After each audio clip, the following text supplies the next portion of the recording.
नमस्कार। तो चलिए आज एक ऐसे सफर पर चलते हैं जो एक राजकुमार से शुरू होता है और ज्ञान की खोज पर जाकर खत्म होता है। हम गौतम बुद्ध की जिंदगी और उनकी उन शिक्षाओं की गहराई में उतरेंगे जो हजारों साल बाद भी हम सबकी जिंदगी को रास्ता दिखा सकती हैं। ज्यादातर हर इंसान अपनी जिंदगी में दो चीजें ढूंढता है ना? एक तो शांति और दूसरा कोई अर्थ। लेकिन सच तो ये है कि अगर किसी को शांति ढूंढनी है तो पहले उसे खुद को समझना पड़ता है, और यही वो तलाश है जो हमें सीधे बुद्ध की कहानी तक ले जाती है। तो चलिए इस कहानी को बिल्कुल शुरुआत से शुरू करते हैं। एक ऐसे राजकुमार की कहानी जिसके पास दुनिया की हर दौलत तो थी पर मन का सुकून नहीं था। जरा सोच कर देखिए, एक राजकुमार जिसने कभी दुख देखा ही नहीं, वो अचानक जिंदगी के 3 सबसे कड़वे सच देखता है। एक बूढ़ा कमजोर शरीर, एक बीमारी से तड़पता हुआ इंसान और एक बेजान लाश। इन नज़ारों ने उसे अंदर तक हिला कर रख दिया और उनके मन में बस एक ही सवाल उठा, क्या इस दुख से बचने का कोई रास्ता है भी? और फिर एक रात उन्होंने सच को ढूंढने के लिए वो झूठी जिंदगी यानी अपना महल ही छोड़ दिया। अगले 6 साल उन्होंने बहुत कठोर तपस्या की, अपने शरीर को हर तरह का कष्ट दिया। लेकिन फिर उन्हें यह एहसास हुआ कि शरीर को सताने से ज्ञान नहीं मिलता, ज्ञान तो मन को समझने से मिलता है। और बस यहीं से उन्होंने मध्यम मार्ग को अपनाया। मतलब ना तो शरीर को जरूरत से ज्यादा सुख देना और ना ही उसे जरूरत से ज्यादा कष्ट देना। असली रास्ता तो बीच में है। चलिए अब उस अहम पल की बात करते हैं जब एक राजकुमार बुद्ध बन गया, यानी वो जिसे सत्य का ज्ञान हो गया। बोधि पेड़ के नीचे उन्हें अस्तित्व के 3 सबसे बड़े सच समझ आए। पहला, जिंदगी में दुख है, इसे कोई नकार नहीं सकता। दूसरा, हर दुख का एक कारण होता है जो हमारे अपने मन के डर, लालच और घमंड से जुड़ा होता है।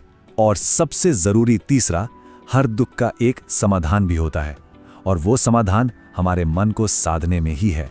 बुद्ध की सारी शिक्षाओं का निचोड़ शायद इसी एक लाइन में छिपा है। उनकी सबसे बड़ी खोज यही थी कि हमारी दुनिया बाहर के हालात से नहीं बल्कि हमारे विचारों से बनती है। असली लड़ाई बाहर है ही नहीं, वो तो हमारे अपने अंदर है। अच्छा, ये तो हो गई ज्ञान की बातें, पर इन सच्चाइयों को अपनी रोजमर्रा की जिंदगी में कैसे उतारें? मुश्किल भावनाओं को संभालने के लिए बुद्ध ने क्या प्रैक्टिकल तरीका बताया? इसके लिए ना एक बड़ी जबरदस्त कहानी है। सोचिए, एक आदमी बुद्ध के पास आता है और गुस्से से भरकर उन्हें भला बुरा कहना शुरू कर देता है, गालियां देता है। लेकिन बुद्ध एकदम शांत बैठे रहते हैं, मानो कुछ हुआ ही ना हो। जब वो आदमी थक कर चला गया तो उनके हैरान चेलों ने पूछा, आपने उसे कोई जवाब क्यों नहीं दिया? बुद्ध ने मुस्कुराकर एक बहुत सीधा सा सवाल पूछा, अगर कोई तुम्हें एक तोहफा दे और तुम उसे लेने से मना कर दो तो वो तोहफा आखिरकार किसका हुआ? चेलों ने जवाब दिया, देने वाले का। बुद्ध बोले, बिल्कुल, मैंने उसका गुस्सा स्वीकार ही नहीं किया। कितनी गहरी बात है ये। चोट हमें किसी के शब्दों से नहीं लगती बल्कि हमारी अपनी प्रतिक्रिया से लगती है। कंट्रोल हमेशा हमारे ही हाथ में होता है। इसी बात को बुद्ध ने 2 तीरों की मिसाल देकर और भी खूबसूरती से समझाया है। पहला तीर है दर्द, जैसे बीमारी, कोई नुकसान या नाकामी। ये जिंदगी का हिस्सा है, इससे बचा नहीं जा सकता। लेकिन दूसरा तीर है पीड़ा, यानी सफरिंग, जो उस दर्द पर हमारी अपनी प्रतिक्रिया है, हमारी ओवरथिंकिंग, हमारा डर, हमारा अफसोस। पहला तीर हमारे बस में नहीं, पर दूसरा तीर चलाना है या नहीं, ये पूरी तरह से हमारी चॉइस है। बुद्ध की सीख की सबसे अच्छी बात यह है कि वो अक्सर कहानियों के जरिए जिंदा होती हैं। चलिए अब कुछ ऐसी ही कहानियों पर नजर डालते हैं जो हमें गहरे सच बताती हैं। एक औरत थी, किस्सा गौतमी, जिसका इकलौता बेटा मर गया था। वो दुख में लगभग पागल हो गई थी और अपने मरे हुए बेटे को लेकर बुद्ध के पास आई, उसे जिंदा करने की गुहार लगाने। बुद्ध ने बड़ी शांति से कहा, मैं तुम्हारे बेटे को ठीक कर दूंगा, बस तुम शहर के किसी ऐसे घर से मुट्ठी भर राई के दाने ले आओ जहां आज तक किसी की मौत ना हुई हो। किस्सा गौतमी घर घर भटकी, पर उसे एक भी ऐसा घर नहीं मिला जहां कभी दुख ने दस्तक न दी हो। शाम होते होते उसे ये बात समझ आ गई। वो बुद्ध के पास लौटी और कहा, मुझे समझ आ गया, मेरा दुख सिर्फ मेरा नहीं है, ये तो जिंदगी का हिस्सा है। उस एक पल में उसका अपना दर्द एक यूनिवर्सल सच बन गया। जिस दर्द को हम अक्सर अपना समझकर अकेले ढोते हैं, वो असल में हम सबको जोड़ता है। और ये तो बदलाव की सबसे शक्तिशाली कहानियों में से एक है। अंगुलीमाल, एक खूंखार डाकू जो लोगों को मारकर उनकी उंगलियों की माला पहनता था।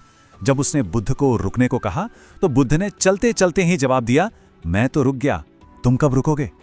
इस एक सवाल ने उस हत्यारे को अंदर तक हिला दिया और वही हत्यारा एक शांत भिक्षु बन गया। यह कहानी हमें सबसे बड़ी उम्मीद देती है कि कोई कितना भी बुरा क्यों ना हो, बदलाव की गुंजाइश हमेशा रहती है। तो इन सारी कहानियों और शिक्षाओं का निचोड़ क्या है? शांति का रास्ता आखिर है कहां?